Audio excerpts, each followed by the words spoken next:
atceraties savu bērnību, kā jūs gājat zvejot. Un es pastāstīšu, kā man veicās ar zvejošanu bērnībā. Man bērnībā makšķeres nebija, ko es darīju, kā es izgāju no situācijas ārā. Gāju, es kā no lauku reģiona esmu, gāju pa krūmiem, atradu garu pātagu. Tālāk sekoja tas, ka bija paņemts no mammas diegu kastes baltais diegs, kaut gan teica, ka ar baltos diegu nekādu zivs baidīsies un nevarēs noķert. Bet, eksperimentiem bija vieta. Mēģinājām eksperimentēt.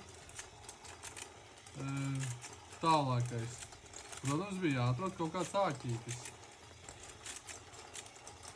Āķītis un pludiņš. Viss tas kaut kā bija jāsasiena. Visu to izdarījām. Kaut kā sasējām. Pludiņa vietā arī meklējām, atradām. Neatceros pat īsti ko. Ka jau kaut kādu šampaniešu korķi arī lietojām. Tas, kas kaut pa virsu. Sarežģītākais, protams, bija āķītis. Āķītis bija vai nu no kaut kādas nagliņas, vai nu no kniepadatas, vai vēl kaut kādas tās saspraudītas. Bija kaut kā izlocīts un pieāķēts. Protams, mūsu panākumiem neviens neticēja. Vēl taču tārpi bija jāizrod, protams. Ar maizi piebarojām, ar tārpiem, tārpus uzcinām, cik vien varējām uz tāķi, un tad jau devāmies zvejā. Paši arī, protams, sapratām, ka visticamāk neko nenoķersim.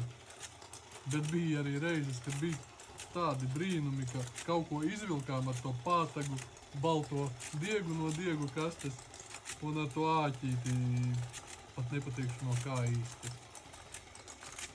Un tā mēs zvejojām bērnībā. Pastāstiet, pierakstiet komentārā arī, kā jums veicās ar zveju. Bet tagad mēs zvejojam šādi. Mājās varam četratā uzspēlēt, varam ieslēgt vēl melodiju. Un, godīgi sakot, pirmajās 5 minūtēs es noķert vispār neko nevarēju. Vēl, ja trāpa nepareizi, vēl nedabūs ārā. Kopā šeit ir 45 zivtiņas. Var spēlēt visa ģimene. 4 cilvēki.